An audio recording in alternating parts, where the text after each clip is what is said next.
16ാം നിയമസഭാ സമ്മേളനത്തിൽ പാലക്കാടിന്റെ MLA ശ്രീ രമേശ് പിഷാരടി അക്ഷരാർത്ഥത്തിൽ ജനങ്ങളെയും ജനപ്രതിനിധികളെയും ഞെട്ടിച്ചിരിക്കുകയാണ്. നമസ്കാരം, ഞാൻ വിവേക് ബാലകൃഷ്ണൻ.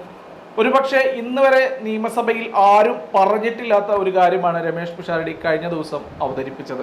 MLA-മാർക്ക് നിലവിൽ ഒരു സ്റ്റാഫേ ഉള്ളൂ, ഒരു സ്റ്റാഫിനെ കൂടെ നിയമിക്കണം എന്നാണ് രമേശ് പിഷാരടി മുന്നോട്ട് വെച്ച കാര്യം. അതിനെ ഭരണപക്ഷവും പ്രതിപക്ഷവും ഒരുപോലെ അനുകൂലിച്ച് കൈയടിച്ച് പാസ്സാക്കുകയും ചെയ്തു. ഒരുപക്ഷെ എനിക്ക് തോന്നുന്നത് രമേശ് പിഷാരടിക്ക് ഇങ്ങനെ പറയാനുണ്ടായ ഒരു ധൈര്യം അദ്ദേഹം ഇതുവരെ ഒരു രാഷ്ട്രീയക്കാരനല്ലാതിരുന്നത് കൊണ്ടാവണം എന്നതാണ്. കാരണം അദ്ദേഹത്തിൻ്റെ കലാജീവിതവും രാഷ്ട്രീയ ജീവിതവും തമ്മിൽ ഒരുപാട് അകലമുണ്ട്. അതുകൊണ്ട് തന്നെ രാഷ്ട്രീയത്തിൽ നിരന്തരമായി വർക്ക് ചെയ്യുന്ന ആളുകൾക്ക് ഒരാളുടെ പരാതി കിട്ടുക, നിവേദനം കിട്ടുക, ഒരാൾ വന്ന് പരാതി പറയുക, അവരുടെ ആവശ്യങ്ങൾ ഇന്നതാണ് എന്ന് അവരോട് ബോധ്യപ്പെടുത്തുക, ഇത്തരത്തിലുള്ള കാര്യങ്ങളൊക്കെ അവർ ഒരുപാട് വർഷങ്ങളായിട്ട് കാണുന്നതാണ്. രമേശ് പിഷാരടിയെ സംബന്ധിച്ചിടത്തോളം അങ്ങനെ അല്ല കാര്യങ്ങൾ. മാത്രമല്ല, കഴിഞ്ഞ ഒരു പ്രസംഗത്തിൽ അദ്ദേഹം പറയുകയുണ്ടായി, മുമ്പൊക്കെ ആളുകൾ സുഖമാണോ എന്നൊക്കെ ചോദിച്ചിരുന്നു, ഇപ്പോൾ അങ്ങനെയൊന്നും അല്ല ചോദിക്കുന്നത്. ഇപ്പോൾ ഇതാ ഇതിൻ്റെ ഒരു പ്രോബ്ലം ഉണ്ട്, ഇതിൻ്റെ ഒരു പരാതിയുണ്ട് എന്നൊക്കെ പറഞ്ഞിട്ടാണ് ആളുകൾ നമ്മളെ കാണുന്നത് എന്നതാണ്. തീർച്ചയായിട്ടും അതിൻ്റെയൊക്കെ അടിസ്ഥാനത്തിൽ തങ്ങളിലേക്ക് വരുന്ന പരാതികൾ ഒരിക്കലും തന്നെ അവർക്ക് അർഹതപ്പെട്ടത് ലഭിക്കാതെ പോവരുത് എന്നുള്ള ഉദ്ദേശശുദ്ധിയോടുകൂടിയാണ് രമേശ് പിഷാരടി ഇത്തരം കാര്യം നിയമസഭയിൽ അവതരിപ്പിച്ചത്. കാരണം വരുന്ന പരാതികളുടെ കാറ്റഗറി നോക്കി അത് ഏത് ഡിപ്പാർട്ട്മെന്റിലേക്കാണ് അയക്കേണ്ടത്, എവിടെ എത്തിയാലാണ് അതിനൊരു പരിഹാരം കാണുക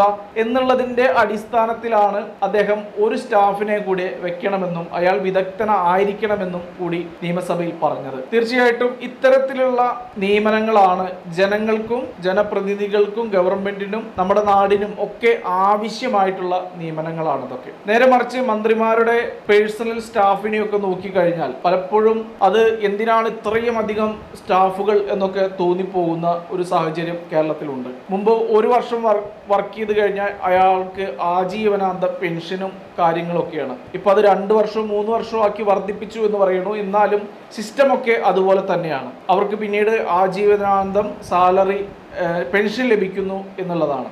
എന്തിനാണ് അത്തരത്തിലുള്ള ഒരു വേതനം ഇവർ അർഹിക്കുന്നുണ്ടോ എന്നുകൂടെ നമ്മൾ ചെക്ക് ചെയ്യേണ്ട കാര്യമുണ്ട്. കാരണം ഒരു മന്ത്രി 5 കൊല്ലമോ 10 കൊല്ലമോ ഭരിച്ചാൽ അവരുടെ സെക്രട്ടറി ആയി ഇരുന്നാൽ അവർ ജോലി ചെയ്യുമ്പോൾ തന്നെ അത്യാവശ്യം സാലറി അവർക്ക് ലഭിക്കുന്നുണ്ട്. അതിൻ്റെ പുറമെയാണ് ഈ പെൻഷനുകൾ. ഇതൊക്കെ ഒഴിവാക്കിയിട്ട് ഇത്രയും ഡിഫിക്കൽട്ടായിട്ടുള്ള ഒരു ഏരിയ കവർ ചെയ്യാൻ വേണ്ടി ഇത്തരത്തിലുള്ള ആളുകളെ നിയമിക്കുമ്പോൾ അവർക്ക് സാലറി ആയി കൊടുക്കുമ്പോൾ സിസ്റ്റമൊക്കെ കുറേയും കൂടെ ബെറ്റർ ആയിട്ട് നമുക്ക് തോന്നും. നമ്മുടെ ജനാധിപത്യ നാടാണ് എന്ന് പൊതുവെ ജനങ്ങൾക്ക് ഫീൽ ചെയ്യും. അങ്ങനെ സുഗമമായി ജനക്ഷേമ പ്രവർത്തനങ്ങൾ മുന്നോട്ട് കൊണ്ടുപോകാൻ പറ്റുന്ന അടിസ്ഥാനപരമായിട്ടുള്ള മാറ്റത്തിൻ്റെ തുടക്കമാണ് ശ്രീ രമേശ് പിഷാരടി കുറിച്ചിരിക്കുന്നത് എന്നുള്ള കാര്യത്തിൽ തർക്കമില്ല. അത് അങ്ങനെ തന്നെ സംഭവിക്കട്ടെ, അത് അങ്ങനെ തന്നെ തുടരട്ടെ എന്ന് തന്നെയാണ് പറയാനുള്ളത്. രമേശ് പിഷാരടിയെ പോലെയുള്ള MLA-മാർക്കൊക്കെ കിട്ടുന്ന സാലറി പലപ്പോഴും വളരെ കുറഞ്ഞതാണ് എന്നുള്ള കാര്യത്തിൽ നമുക്കറിയാം. അവർക്ക് 80,000, 70,000 തൊട്ട് 80,000 വരെയാണ് സാലറികൾ ലഭിക്കുന്നത്. അതിലും പല കാര്യങ്ങൾ അവരുടെ അലവൻസ് ആയിട്ടാണ്, വാഹനങ്ങൾ പോകുന്നതിനും അങ്ങനെ മറ്റുള്ള ഫോൺ ബില്ലുകൾ അടയ്ക്കുന്നതിനും ഒക്കെ ആയിട്ടാണ് അവർക്ക് പൈസ അനുവദിച്ചിട്ടുള്ളത്. മാത്രമല്ല, പിന്നെ എനിക്ക് തോന്നിയിട്ടുള്ളത് ഇവർക്ക് പിന്നെ എങ്ങനെയാണ് ഇവർക്ക് ഈ സാലറി കൂടുന്നത് എങ്ങനെയാണ് എന്ന് എനിക്ക് തോന്നുന്നത് പലപ്പോഴും ഇവരെ ഓരോ പ്രോഗ്രാമിന് ആളുകൾ വിളിക്കും. അപ്പോൾ വിളിക്കുമ്പോൾ ഇവർക്ക് അതിനൊരു സ്പെഷ്യൽ പൈസയായിട്ട് ഗവൺമെൻറ് പരിഗണിക്കുന്നുണ്ട്. അപ്പോൾ ഒരു മാസം ഒരു 10-15 പരിപാടികൾ, 20ൻ്റെ മേലൊക്കെ പരിപാടികൾ ഉണ്ടെങ്കിൽ ഒരു പരിപാടിക്ക് 1000 രൂപ വെച്ച് നോക്കുകയാണെങ്കിൽ തന്നെ 20 പരിപാടിക്ക് ഒരു 25,000, 30,000 രൂപയൊക്കെ ആയിട്ട് ഇവർക്ക് കിട്ടുന്നുണ്ട്. അതൊക്കെ തോന്നുന്നു ഇവരൊക്കെ പിടിച്ചു നിൽക്കണതിൻ്റെ ബേസിക് എന്ന് തോന്നുന്നു. ബാക്കി വരുന്ന പൈസയൊക്കെ തന്നെ ഇവർക്ക് വലിയ തോതിലുള്ള